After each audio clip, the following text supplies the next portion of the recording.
Right, Paul, we've just gone past the halfway stage of the season. Just what are your overall thoughts on the team's progress so far? I suppose it's a bit like my son's school report, John. We've done okay, but we could do better. Probably much like my school report as well, going back a few years. I think we had a very slow start to the season. Clearly, the FA Cup defeat to Tamworth was a huge blow, both financially but also for the fans and the expectation. We obviously thought we'd go there and get a result and move on, and it wasn't to be. But I suppose going to West Ham in the Capital One Cup, was a massive bonus. So on balance, I think that the two, going to West Ham for me personally was obviously a great experience, and for the club and the fans was great too. So that probably makes up for the defeat in the FA Cup. But it's the FA Cup which makes the big difference financially, and that is the reason why I'm sure we'll talk later about what we can do in January. The FA Cup exit will severely limit what Mark's able to do in the January transfer window. But I think we have to look at where we are and where we're going, and I think we're getting better. Results are getting better. The silly mistakes have been cut out. We're much tighter in defence. We're not conceding silly goals. We're scoring goals. And where we're not scoring, we're able to keep clean sheets and get draws. So I think we're a difficult team to beat now. So I think things are moving in the right direction, and if we can keep the squad injury free and perhaps do a bit of strengthening in January, I think there's every expectation that we can kick on, keep in touch with the playoff positions, and hopefully get into the playoff positions before the end of the season. Yeah, I think it's the first time since Mark Yates has been in charge that there hasn't been a decent cup run, because even the 2 years ago it was Southampton, wasn't it, and then Tottenham, Everton. So yeah. How different is it now going into January without that, knowing you're going to be able to give him a specific amount of money? I think there's no doubt that the FA Cup is a huge distraction. It's a huge distraction for us off the pitch, commercially wise, and all the organisation that goes into it, ticket selling, etc., etc. But I'm sure that for Mark and the management team, and for the players especially, FA Cup matches against Premiership opposition are a massive distraction.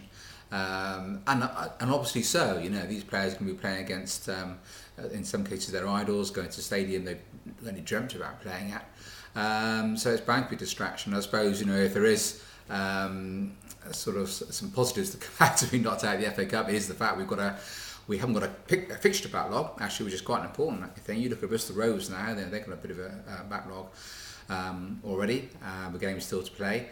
So we haven't got that worry. And we haven't got the distraction. It's the league, or it's the league, or it's the league now. And I think there's a clear focus and a clear intention and expectation from the board to the manager, from the manager to the players, that we need to get in those playoffs, and that's what the challenge is now. Yeah, because you don't budget for cups, so you're not relying on A Cup money, but it's just that you're going to be a little bit more restricted in terms of what Mark can spend in January. So at least you haven't expected any cup money. Yeah, and that's the big thing. We haven't spent money we didn't have. And so financially, it's been okay, and the League Cup money from the West Ham game was a bonus, which enabled us to sign the likes of Stephen Gillespie at the time, bring in the coach Kevin, who we brought in for a few games.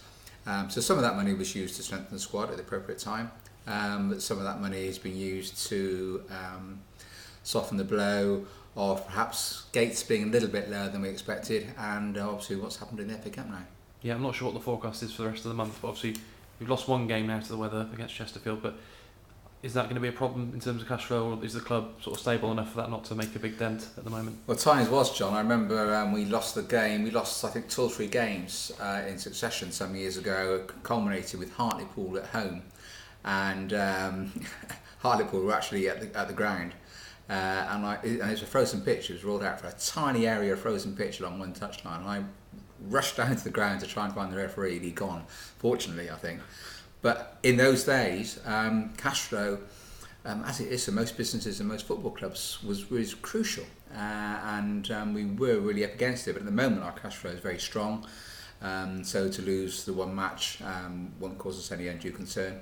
And it's great to be in that position and not to have to worry about that sort of thing. And it's also great that there's not that pressure to play the game and perhaps cause very much serious long-term damage to the pitch. Yeah, you mentioned the crowd's not been brilliant this season, but are they around about what you expected, or they're still a little bit below what you're hoping for? They're round about. I mean, we've had some good gates. I think the Boxing Day gate was good, and then there has been a lot of comment about the Premier games, premium games.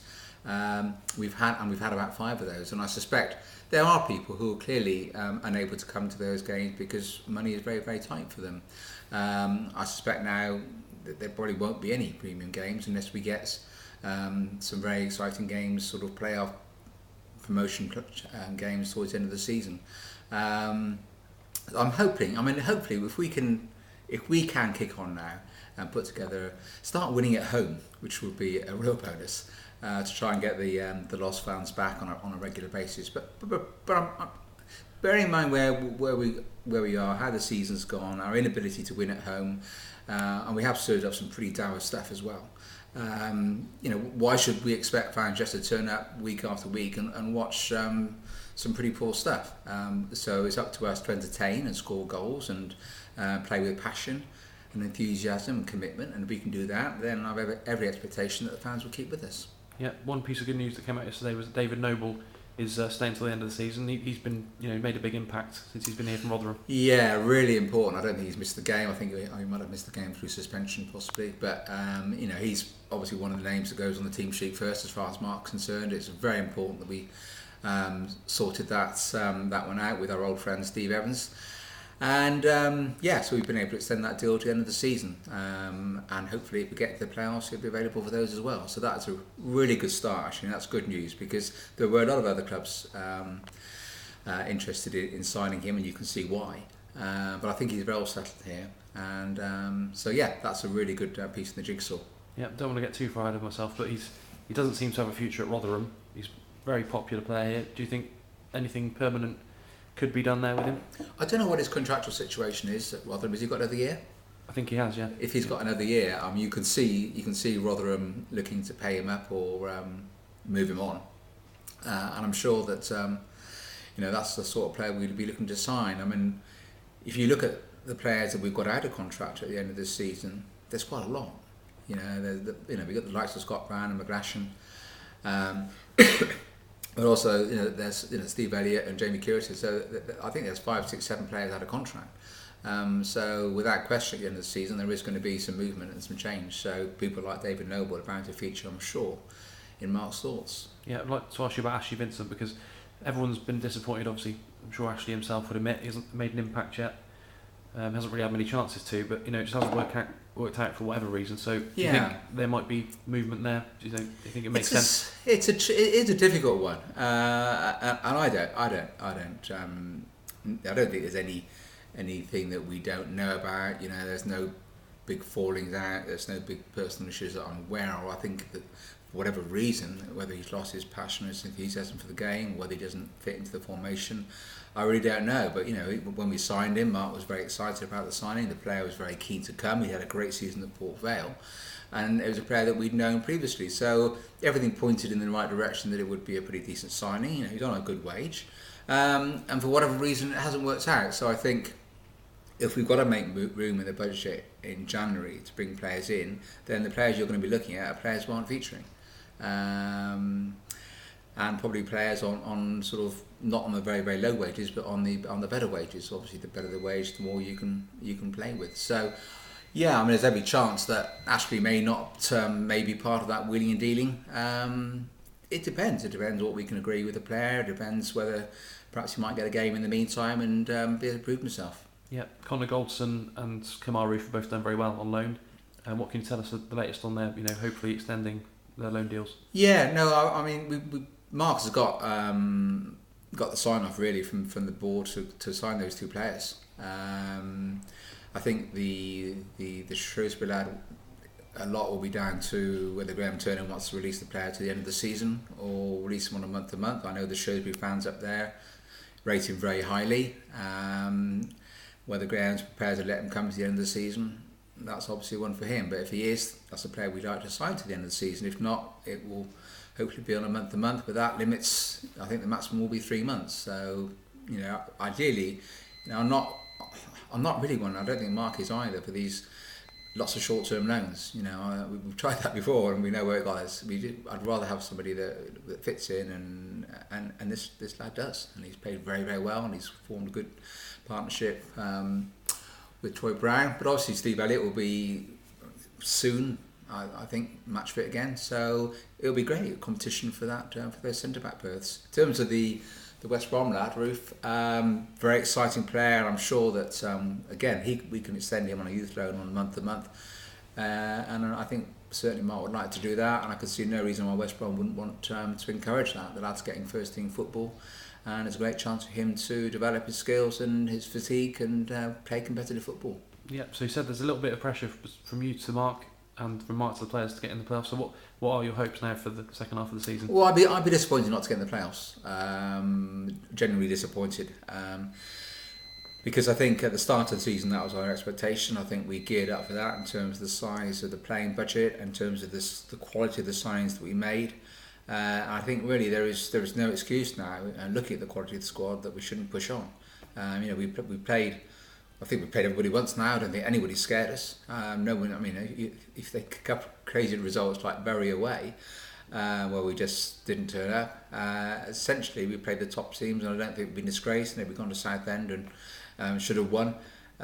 So I think nothing to be scared of. I think if we can improve our home form, bring in a few extra players, I would generally be disappointed if we weren't in those playoff positions. And I think Mark would too, having achieved that for the last 2 seasons. I think we'd all regard it as a disappointment if we weren't able to replicate that once again. Yeah, but it'd still be a good achievement, bearing in mind you're right in the middle of the table in terms of budget, so it's still sort of punching above your weight if you do get the top 7. It's still an incredible achievement for the manager on the budget that he's working with, I should say, an average budget for League 2.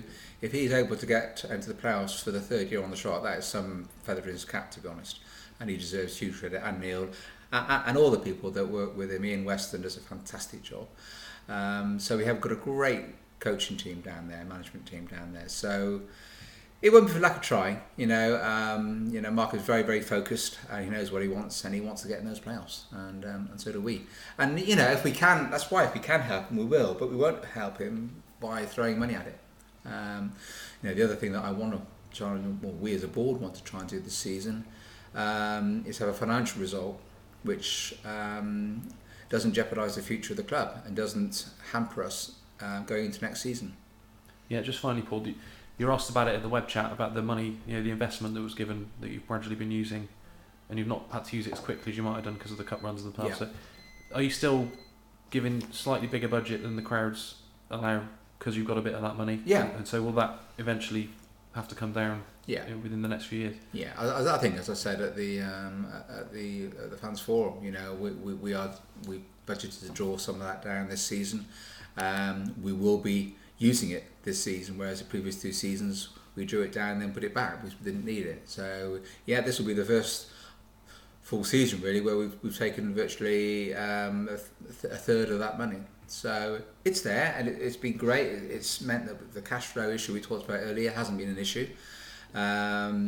It's meant that we can do deals perhaps with players that wouldn't otherwise have been able to do. So it's been amazingly helpful to the club, and it's enabled us to kick on and make some good signings. So, but it will come to an end, and when it comes to an end in whether that's 2 years' time, at that time, the playing budget will have to be reduced unless, of course, we find other ways of replacing that money. Yeah, brilliant. Cheers, Paul. Thank you very much.